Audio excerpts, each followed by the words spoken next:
Good morning all guys.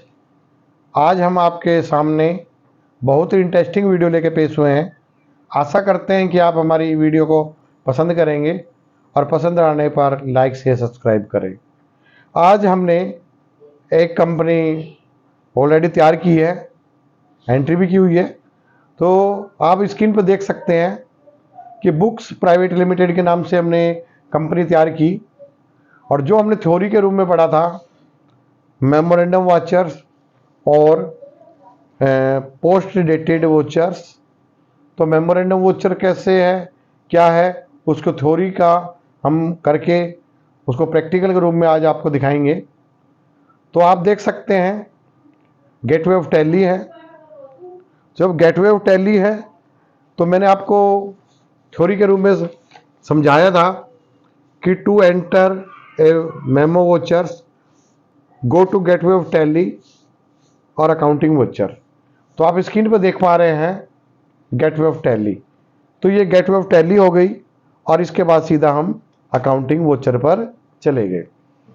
उसके पश्चात आप क्या करते हैं कि प्रेस क्या करते हैं कि इसके अंदर जैसे कंट्रोल F10 यूज होता है, कंट्रोल के साथ F10 है, पर ये यूज ना होकर इसमें आप ऑल्ट F10 करते हैं। तो आप देख सकते हैं स्क्रीन पर फिजिकल स्टॉक वेरिफिकेशन, क्या आइटम है, क्या बैच नंबर है, क्या मैन्युफैक्चरिंग डेट है, क्या एक्सपायर डेट है, क्या क्वांटिटी है, क्या अमाउंट है। ये क्या है, फिजिकल स्टॉक वेरिफिकेशन। इसी प्रकार आप जब मेमोरेंडम वोचर की एंट्री हो जाती है तो उसको हम कैसे देख पाते हैं, वो हम आपको प्रैक्टिकल के रूप में दिखा रहे हैं। To view of memorandum register, तो हम मेमोरेंडम रजिस्टर पे कैसे जाते हैं। तो सबसे पहले go to gateway of Tally. तो आपकी स्क्रीन पे गेटवे ऑफ टैली है। उसके बाद सीधा किस पे जाते हैं, हम डिस्प्ले पे जाएंगे, और डिस्प्ले पे जाने के बाद एक्सटेंशन रिपोर्ट्स आप देख सकते हो, इस पर क्लिक गए और नीचे देख सकते हो आप मेमोरेंडम वोचर्स। तो मेमोरेंडम वोचर्स आप स्क्रीन पर देख पा रहे हैं कि मेमोरेंडम वोचर में अगर वहाँ पर कंट्रोल F10 पे एंट्री होती है तो उसकी जो एंट्री आपकी यहाँ पर शो करेगी। तो मैं दोबारा फिर आपको रिपीट कर देता हूँ कि कैसे करते हैं उसको। गेटवे ऑफ टैली पे रहे, फिर सीधा हम डिस्प्ले पे गए, और डिस्प्ले पे जाने के बाद हम यहाँ देख सकते हो एक्सटेंशन रिपोर्ट्स, इस पर क्लिक किया और मेमोरेंडम वोचर्स पे आप स्क्रीन पर देख सकते हैं। यहाँ से मेमोरेंडम वोचर की जो भी एंट्री होगी, जिसे सस्पेंस अकाउंट कहा जाए या उचंती खाता कहा जाए, और उसको हम ले सकते हैं। इसी के अंदर पोस्ट डेटेड वोचर, जिसके बारे में हम जिक्र कर रहे थे, वो भी सेम यही है कि सबसे पहले आप किस पे जाएं, गेटवे ऑफ टैली पे गए, उस पर डिस्प्ले पे गए, एक्सटेंशन रिपोर्ट पे गए, और आप पोस्ट डेटेड वोचर्स। तो पोस्ट डेटेड वोचर में भी क्या होता है कि सबसे मेन कि क्या डेट है, क्या पर्टिकुलर किस विवरण में है, वाउचर टाइप क्या है, और आपका डेबिट्स अमाउंट इनवर्ड क्वांटिटी कितनी है, क्रेडिट आउटवर्ड क्वांटिटी कितनी है। आप ऊपर देख पा रहे हैं कि 1 अप्रैल 2023 टू 1 अप्रैल 2024 तक। तो आपका ये डिस्प्ले पर जाकर आपको इसको आसानी पूर्वक देख पाएंगे। तो ये आप कैसे अकाउंटिंग वोचर पे गए और फिर आपने कैसे करते हैं वो एंट्री देखिए। आप अकाउंटिंग वोचर पे गए पोस्ट डेटेड वोचर को करने के लिए, और यहाँ पर जब हम सेलेक्ट F5 है हमारा, फिर हमने अकाउंटिंग वोचर पे जाकर F5 कर दिया, क्योंकि F6 करता हूँ मैं, अब F5 कर दिया। उसके बाद कंट्रोल T पोस्ट डेटेड जो वोचर के लिए कर सकते हो, तो कंट्रोल T। तो देखो ऊपर पोस्ट डेटेड वोचर आ गया। तो इसके अंदर पोस्ट डेटेड वोचर के अंदर मैं आपको कोई एंट्री करके दिखा देता हूँ कि कोई भी एंट्री, एग्जाम्पल मैं वेजीज है, वेजीज के 5,000 रुपये दे देता हूँ और कैश कर देता हूँ। तो ये हमारी एंट्री एक तरह की हो गई। तो पोस्ट डेटेड वोचर हो गया। तो ये मैंने पोस्ट डेटेड वोचर की एंट्री आपको कर दी एक। अब इसको देखेंगे कैसे।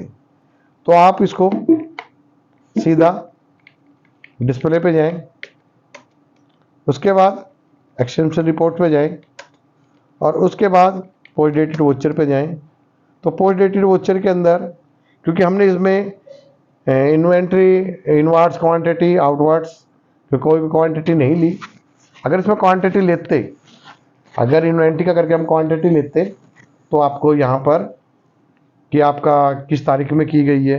पोस्ट डेटेड वोचर का जो मतलब होता है वो मेन यही होता है कि आपने किस डेट को सामान खरीदा, उसका विवरण क्या है, उसका वाउचर टाइप क्या है, वाउचर नंबर कितने हैं, डेबिट अमाउंट इनवर्ड में कितने आए, क्रेडिट्स आउटवर्ड क्वांटिटी कितने आई, और इसको पीरियड को चेंज करने के लिए सेलेक्ट F2 का प्रयोग करते हैं। तो ये डाटा आपको अच्छी प्रकार समझ आ गए होंगे। और सबसे मेन क्या होता है कि जो गेटवे ऑफ टैली है उसमें सारे ऑप्शन आप देख पा रहे हैं। मास्टर के अंदर दो होते हैं, अकाउंटिंग इन्फॉर्मेशन जिसमें 5 पॉइंट होते हैं, group ledgers, voucher types, stationery information और क्विट्स। ग्रुप लेजर तो सेम एक जैसे होते हैं, ग्रुप बिहेव सब लाइक लेजर्स। वाउचर टाइप जैसे वाउचर एंट्री का तरह, और स्टेशनरी इन्फॉर्मेशन ये हमारे यूज नहीं है, और क्विट में आप बाहर हो जाते हैं। इसी प्रकार इन्वेंट्री इन्फॉर्मेशन में आप स्टॉक ग्रुप बनाते हैं, आइटम बनाते हैं, मेजर्स बनाते हैं, और वाउचर टाइप्स और क्विट्स। तो ये आपका मास्टर के अंतर्गत आते हैं। इसी प्रकार utility, import of data, backup लेना हो तो आप इसका प्रयोग कर सकते हैं। बैंकिंग के अंदर अगर चेक आपने इसको प्रिंटिंग में दें तो आप चेक प्रिंटिंग में निकाल सकते हैं कि आप कोई भी चेक की कमांड दे सकते हैं प्रिंट करने के लिए।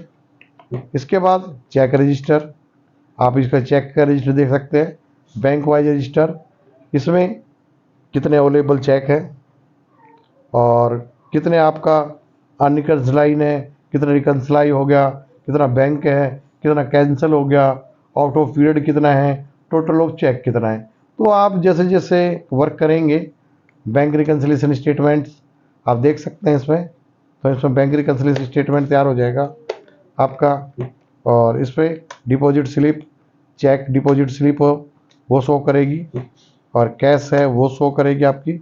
जैसे कि एजुकेशनल है, अगर आपका प्रोफेशनल होता तो ये जो वर्क काफ़ी कार्य नहीं कर रहे तो उसको वर्क करके दिखाती। और पेमेंट एडवाइस, आप जिसकी आपने पेमेंट की वो शो कर रही है, कैपिटल में की, चैरिटी में की, टेस्ट ऑन कैपिटल की, परचेज की, सेल्स की, सन्नी की, और वेजेज की।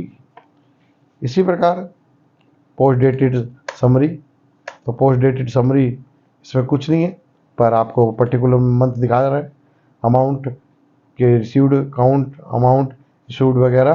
तो ये पूरा उसका फॉर्मेट आपको शो कर रहा है।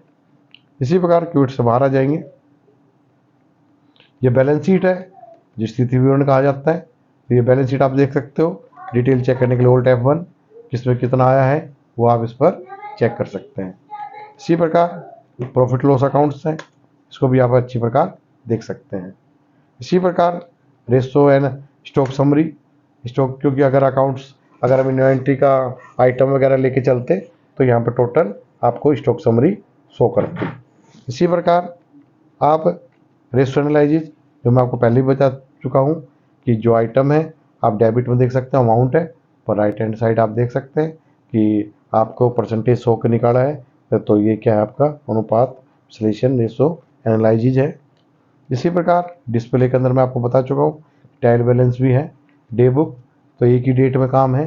तो अगर क्योंकि प्रोफेशनल के अंदर आपके अंदर अगर एक 5 को कर रहे हैं, एक 15 को कर रहे हैं तो वो डेट वाइज शो करेगा पोस्ट डेटेड वोचर के अंतर्गत। और यहाँ अगर प्रोफेशनल नहीं है तो इस कारण से ये एक ही डेट में शो कर रहा है। ठीक है, तो अकाउंट्स बुक के अंदर कैश बुक है, बैंक बुक है, लेजर है, ग्रुप समरी है, और sales register, purchase register, journal register, quits. और इसी का स्टेटमेंट ऑफ अकाउंट्स में भी है, आउटस्टैंडिंग स्टैटिक्स है, क्विट्स है, और स्टेटमेंट इन्वेंट्री है, cash flow, received and payment accounts, आप रिसिप्ट एंड पेमेंट अकाउंट भी देख सकते हैं। आप Alt F1 करो डिटेल के लिए, आप इसमें देख सकते हैं कि किसमें क्या है, जैसे आप देखोगे और ये हो जाएगा। लिस्ट ऑफ अकाउंट्स, जितने भी आपके लिस्ट ऑफ अकाउंट का लेजर बने हुए हैं सभी को शो कर देगा। तो आपका ये है।